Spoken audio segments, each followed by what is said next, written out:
welcome back to my channel. If you're new, hey girl, my name is Lucy. I always say to stay, subscribe. We always have a good time on this channel. Now, as you already seen by the title, today's video is going to be a very juicy one. We're in a new year. This is literally the beginning of the second month in 2022.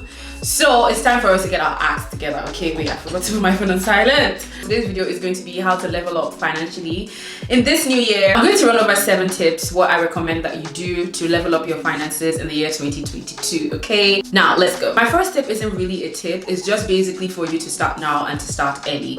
And listen, it's okay if you're your late 20s, mid 20s, early 30s, late 30s, damn, like 40s even, and you're starting this journey right now financially. It's fine as long as you're starting, and as long as you're doing it, it's completely okay to start whenever, but it's just advised and recommended to start on time. You all know that I've spoken about this a lot of times, that gathering your finances, putting your life together, building wealth takes time. It's never too late to actually begin the journey of putting your life together, putting your finances together, especially making money, gathering sources of income, all that good stuff. Start now.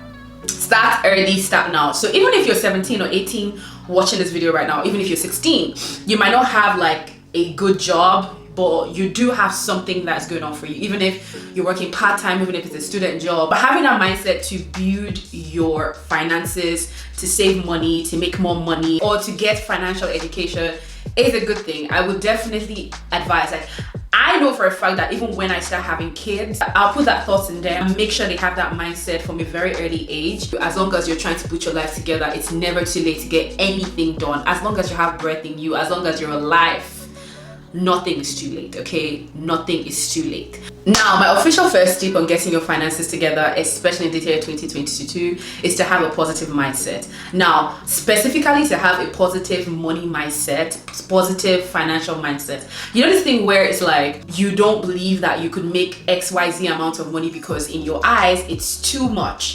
Or you don't believe that you could achieve a certain financial goal because you're like, oh, I can't, or someone like me would not be able to get to that point financially, or oh my god, it will take a long time, or how am I going to make this work when I don't have this in place, that in place. You guys, mindset changes everything, every aspect of your life. Most of the things or most of the issues that we have in our lives are controlled by our thinking, how we view things. If you begin to see things in a positive light, they begin to happen positively for you.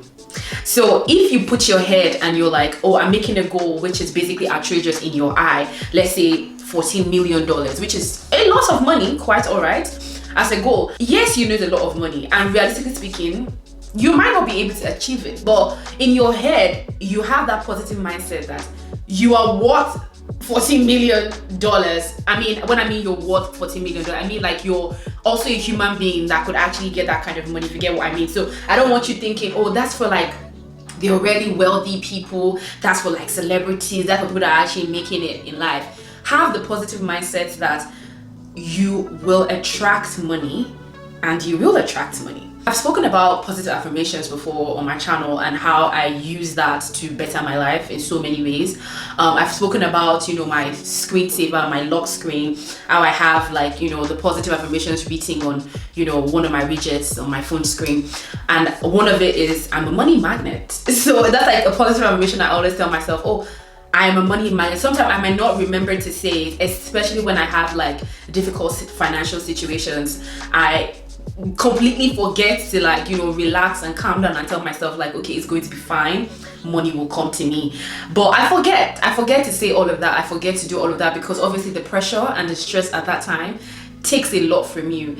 That's why I said, if you can't remember, if it just jumps out, flies out your head, you can write it down anywhere that could be visible for you. That's why I picked my phone, because typically as human beings, especially like in this modern generation, when we wake up in the morning, the first thing we pick up after talking to God, most of the time, sometimes, is we pick up our phones basically. And you want to, obviously you're going to see notifications, but when you open the phone to go through the notifications, then you're going to see your screen. And that's why I'm like, okay, it's good to have that boldly written, because you read it and you're like, okay, yeah, I'm beautiful, my day will be good, be fruitful, be productive, like, you know, just beautiful things that you want to say to yourself or you want to read to yourself. I write those things down with my name. So Lucy, you are a, you know, these things like that. Lucy, you're a money magnet. Lucy, you're beautiful. Lucy, you deserve good things. You know, I write it with my name. So when you're reading it for yourself. So it kind of carries more weight, if that makes sense. So basically have a positive financial mindset. Basically have a positive money mindset in your life, you know. Manifestation, manifest money into your life, manifest riches into your life, manifest wealth into your life, and it will come to you. Obviously you have to put in the work, which I talk about, but if you manifest it, if you believe that it will happen for you, it will happen for you. So my second tip on how to level up financially in 2022 is to educate yourself financially. I've spoken about Skillshare before. They're not sponsoring me in any way. I just wish they would even sponsor me at this point, because when I talk about learning things, I always mention Skillshare first, because I know that that's a very helpful platform to literally learn anything. So Skillshare is a platform that you could basically, whoa, where did that come from? So it's a platform that you could basically learn anything. You could pick up any skill. Now, this also includes taking financial classes or finance classes, right? So if you want to learn about, like, you know, investments, ETFs, shares, all that good stuff, you want to know proper money management, savings, all that good stuff. If you don't want a platform that you have to pay like a little penny for, you could actually learn on YouTube. We have a lot of these finance channels, like people that teach you different things. I'm telling you, if you literally want to learn anything, you can find it on YouTube for free. There are books, there are podcasts, there are just literally a lot of resources, a lot of, you know, things that you could reach out to or, you know, source for, and you're going to get that financial education that you need. But you need financial education because you know how to properly manage your income. You know how to properly manage the money that you get, even if it's free money. Now, my third tip on how to level up financially this new year, sis, is for you to live below your means. Now, I'm not asking you to, you know, starve yourself just because you're trying to save money. All I'm just saying is to spend less than you make. Now, it's the smartest thing that you could ever do, because, I mean, think about it logically. If you spend more than you make at the end of every month, you would not know where your money went to. In fact, you'll be left with nothing. In fact, you know, I don't even have to explain how spending more than you make is dangerous for you. Now, another thing is spending just at the level as you make is the same thing, because you literally work and pour it into spending. In my money video last year that I uploaded, I gave a breakdown on how to spend and manage your income. So 40% your rent, 20% savings, 10% goes on groceries, 10% of your income should go on investments, 10% should go into personal investment. So the last 10% should go into miscellaneous stuff like, you know, drinks, shoes, clothes. It's just like basically spending money. All that being said, spend less than you make. Do not try to keep up with the Joneses. Like, you know what that means. You want to always follow the trends, want to get the new this, the new that, the new shoe. Listen, it is not necessary. You all know how I feel about the latest trends, you know, all the ones that social media pushes down your throats these days, celebrities, influencers, the one that is literally suppress us with.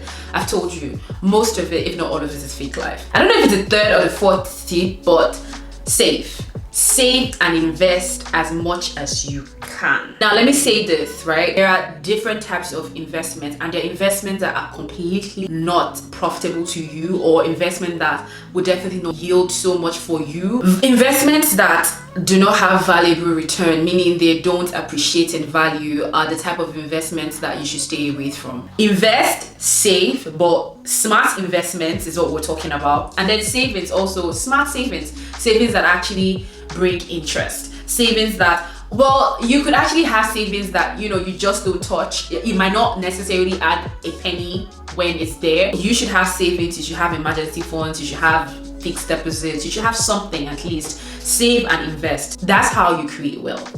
That's how you accumulate wealth. Fifth tip, listen, manage your expenses and shopping habits. Now, spend wisely. Listen, I'm not asking you to not spoil yourself, but then, like I've said a billion times on this channel, focus your energy on the things that you actually need, and rarely, I'm not saying to never, just rarely on the things that you want. And I've said to know the difference between your needs and your wants. Your needs are things that actually you can't live without. You can't live without a house. You can't live sometimes in some places, in some locations, you can't live without a car. You can't live without, you know, education, health. There's some other things you can't live without. Those are absolute necessities in your life. A want is a cheeseburger. A want is a Chanel bag. Realistically speaking, we all spend on wants every single day. I do for sure.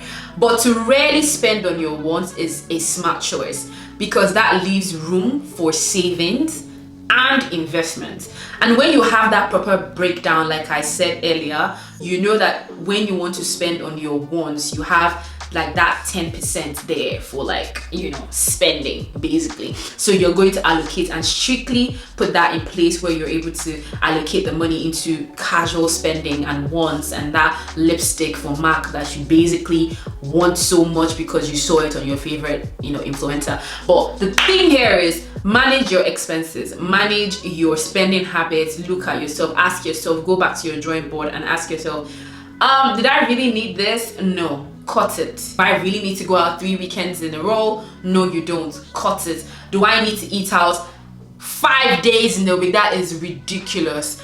No, you don't. Cut it. 6th tip, set financial goals.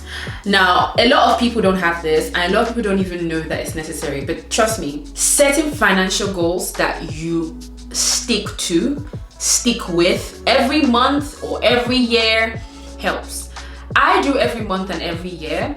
I always say, oh, I want to have aside my savings, aside this, I want to have this money allocated that is, like, you know, free money for myself. So you put it in different areas, you distribute money monthly in different areas, and then at the end of the year it accumulates and you go back to the numbers and you're able to see if you made progress for that year or if you didn't. I always say this: set financial goals, be disciplined. Listen, discipline goes a long way in everything. You know this, I know this, we all know this. So be disciplined. Again, I'm gonna say this: no number is too high. Although you have to set realistic goals, but to be honest, it's okay to go above. That actually sometimes motivates you to do more. Okay, you can't sit there and put like $2,000 as like a yearly goal when you know damn well that you could do better than that. Try to push yourself a little bit by setting, like, you know, a bit more, and then you work towards it. And even if you don't get that exact target, but you're close or somewhere around there, you still pat yourself in the back and be like, okay, I did a great job this year, I did a great job this month. Setting goals, setting targets makes you disciplined, gives you that drive that you're working towards something. So I advise that you set goals, you set target, you have a calendar, you tick it off. Each month you're putting money where it's supposed to be going for that target. It's like you're working for something, you're working towards something. It helps. And even the thrill, the rush, everything, even at the end of the month or at the end of the year, when you are about to, like, you know, go back to the book to see where you're at, you feel good inside. I do. I feel good inside. So you go, you look at yourself and you're like, oh, did I make this target? And then the next month or the next year, you even increase it because you ask yourself, if I was able to get to this point, then I could do better. Now, my last tip that I'm going to give you is to look for other streams of income. Having multiple streams of income is obviously beneficial to you. I'm not asking you to go and build 4, 5, 6 businesses. Like I've said in one of my videos, when I said I had a problem with this, thinking that, you know, having all these things that I'm doing at the same time is me actually pushing myself and hustling and, you know, getting the bag and doing the absolute most or working or being productive. But no, you can literally have 2 businesses and put your focus in those 2 businesses, and it will yield better result than having 4 to 5 businesses combined. To be honest, nowadays a lot of people just don't have one job.